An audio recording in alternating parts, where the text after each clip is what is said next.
Ici, à Natzweiler, on est à l'extrême est du territoire français, dans une région qui s'appelle l'Alsace. Le camp de Natzweiler, c'est un camp de concentration. La majorité des déportés sont composés d'opposants politiques ou de résistants. Et en premier lieu, les premiers déportés de ce camp sont des communistes allemands. Et par la suite arrivent des milliers de déportés de différents pays européens, en premier lieu de Pologne. Et puis ensuite, on a la déclinaison de tous les pays qui constituent aujourd'hui l'Europe.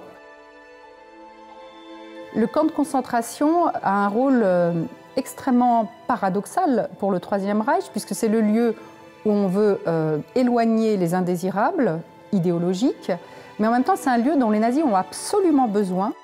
Sans la main-d'œuvre des camps de concentration, on ne peut plus produire les chars, les avions de guerre, le carburant, tout ce qui est nécessaire au fonctionnement de l'économie de guerre. L'autre paradoxe dans les camps de concentration, c'est que cette force de travail qui est indispensable, on n'en prend absolument aucun soin. Pire encore, on la conduit progressivement à la mort par manque de nourriture, manque de soins, mauvais traitements.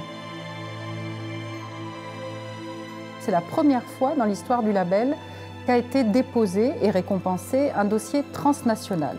C'est-à-dire que ce n'est pas un dossier français, c'est un dossier que nous avons monté avec nos partenaires allemands, des camps annexes de Natzweiler dans le Bade-Wurtemberg, et on a pensé que ce travail qui n'est pas évident, puisqu'on n'a pas le même passé, on n'a pas la même vision de l'histoire, on pouvait le faire valoir sur le plan européen. Et donc ce label, il revient à 15 anciens camps de Natzweiler, le camp principal, et 14 autres camps très différents qui sont localisés des deux côtés du Rhin.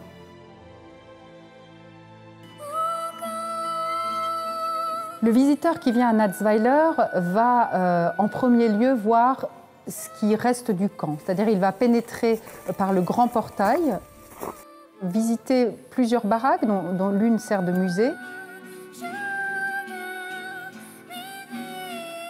Et tout en bas du camp, voir deux baraques absolument capitales, qui sont d'une part la baraque prison, où ont été mis les déportés sanctionnés à des peines, et de l'autre côté la baraque qu'on appelle crématoire, où se trouve le four qui servait à faire disparaître les corps, et la partie des expérimentations médicales. Lorsqu'on arrive à Natzweiler, on aperçoit un gigantesque monument qui sort de la brume ou qui sort des arbres. C'est un monument mémoriel qu'on appelle une flamme. Et ce grand monument blanc, assez majestueux, a été inauguré en 1960 par le général de Gaulle, qui était alors président de la République française. Pour ne pas laisser le visiteur tout seul face à un endroit qui est quand même très difficile par certains aspects, la République française a inauguré en 2005 le Centre européen du résistant déporté. Et dans ce lieu, on évoque par le biais de bornes multimédia, d'expositions, d'images, de sons, ce qu'est l'univers concentrationnaire. On n'est pas là pour ressasser quelque chose de sombre. On est là pour dire, les gens qui ont combattu ici, ces résistants, ils l'ont fait, ils ont été prêts à mourir pour des valeurs humanistes qui sont celles de l'Europe.